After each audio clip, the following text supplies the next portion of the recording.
پوچھتے ہیں تہجد کی نماز میں 4 رکعت پر سلام پھیرنا زیادہ بہتر ہے یا 2 رکعت پر؟ اس تہجد کی کتنی رکعتیں پڑھنا زیادہ افضل ہے، 8 یا 12؟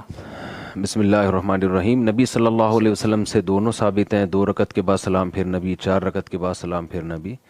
تو افضل جو فتویٰ ہے جس قول پر وہ یہ ہے کہ 2 رکعتیں پڑھ کے پڑھی جائے، یہ افضل قول ہے۔ لیکن کوئی 4 کر کے بھی پڑھتا ہے تو بھی کوئی حرج نہیں ہے اس میں۔ جی ٹھیک ہے۔ اور عام معمول آپ صلی اللہ علیہ وسلم کا تہجد میں 8 رکعتیں تھا، مگر اس سے زیادہ بھی ثابت ہے۔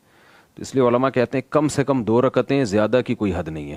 اور اگر اللہ نے وقت دیا ہے تو عام معمول 8 رکعت کا بنائیں تو یہ زیادہ اچھا ہے۔ شکریہ۔ یہ ہے دارالفتاء جامعۃ العلوم الاسلامیہ کا فتویٰ۔ اس میں سوال کیا گیا ہے تہجد کی کم سے کم اور زیادہ سے زیادہ کتنی رکعات پڑھ سکتے ہیں؟ تو جواب دیا گیا ہے روایات میں نماز تہجد کی کم از کم 2 رکعات اور زیادہ سے زیادہ 12 رکعات وارد ہوئی ہیں۔ البتہ اکثر و بیشتر حضرت صلی اللہ علیہ وسلم کی نماز تہجد 8 رکعت تھی۔ اسی وجہ سے فقہائے حنفیہ نے فرمایا ہے کہ تہجد میں افضل 8 رکعت ہے۔ اور فتوے کے دوسرے پیج پر لکھا ہے نماز تہجد کی رکعت۔ سوال: کیا نماز تہجد طاق رکعت میں پڑھنا ضروری ہے؟ اگر 2 یا 4 رکعت پڑھی جائے تو کیا نماز ہوگی یا نہیں؟ تو جواب دیا گیا ہے اکثر و بیشتر حضرت صلی اللہ علیہ وسلم کی نماز تہجد 8 رکعت تھی۔ اسی وجہ سے فقہائے حنفیہ نے فرمایا ہے کہ تہجد میں افضل 8 رکعت ہے۔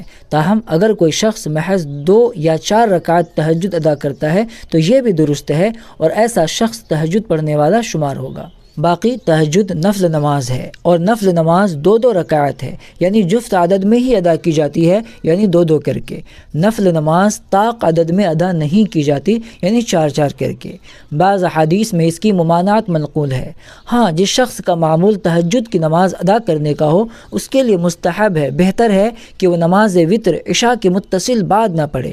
یعنی جس کا معمول ہے تہجد کی نماز ادا کرنے کا، اس کے لیے مستحب ہے، بہتر ہے کہ وہ نماز عشاء ادا کرنے کے فوراً بعد وتر نہ پڑھے، بلکہ تہجد کے آخر میں نماز وتر ادا کرے۔ رسول اللہ صلی اللہ علیہ وسلم کا معمول بھی یہی تھا کہ نماز تہجد کے آخر میں وتر ادا فرماتے تھے، اس لیے بہت سی روایات میں طاق عدد کا ذکر ملتا ہے۔ در حقیقت وہ طاق عدد نماز تہجد کا نہیں بلکہ تہجد مع وتر کا ہے، پہلے تہجد اس کے بعد پھر وتر پڑھنے کا ہے۔ اور دارالفتاء دارالعلوم دیوبند کے پیج پر ہے کم از کم 2 اور 4 اور زیادہ سے زیادہ 8۔ البتہ بعض روایتوں میں 12 رکعت بھی وارد ہوئی ہے، اس لیے 12 رکعت تک کی گنجائش ہے۔ حضور صلی اللہ علیہ وسلم کا عام معمول کم از کم 4 اور زیادہ سے زیادہ 8 رکعت پڑھنے کا تھا۔ تہجد کا وقت رات کب سے شروع ہوتا ہے اور کب تک رہتا ہے؟ تہجد کا وقت عشاء کی نماز کے بعد سے شروع ہوتا ہے اور صبح صادق سے پہلے تک رہتا ہے، اور افضل یہ ہے کہ آدھی رات گزرنے کے بعد تہجد کی نماز پڑھی جائے۔ باقی عشاء کی نماز کے بعد سے صبح صادق ہونے سے پہلے کسی بھی وقت تہجد کی نماز پڑھنے سے تہجد کی نماز ہو جائے گی۔ جی، تو خلاصہ یہ ہوا کہ تہجد کی نماز کم سے کم 2 رکعت اور زیادہ سے زیادہ 12 رکعت ہے، لیکن حضور نبی کریم صلی اللہ علیہ وسلم کا اکثر معمول 8 رکعت پڑھنے کا تھا، اس لیے افضل اور بہتر ہے کہ تہجد 8 رکعت پڑھی جائے۔ اب تہجد کا وقت کیا ہے تو میں آپ کو بتا دوں، عشاء کی نماز کے فوراً بعد سے تہجد کا وقت شروع ہو جاتا ہے اور صبح صادق سے پہلے تک رہتا ہے، لیکن افضل اور بہتر ہے رات کا آخری والا حصہ۔ تو امید کرتا ہوں کہ آپ کو یہ ساری باتیں خوب اچھی طرح سمجھ آ گئی ہوں گی۔ اللہ تعالیٰ ہم سب کو عمل کی توفیق عطا فرمائے۔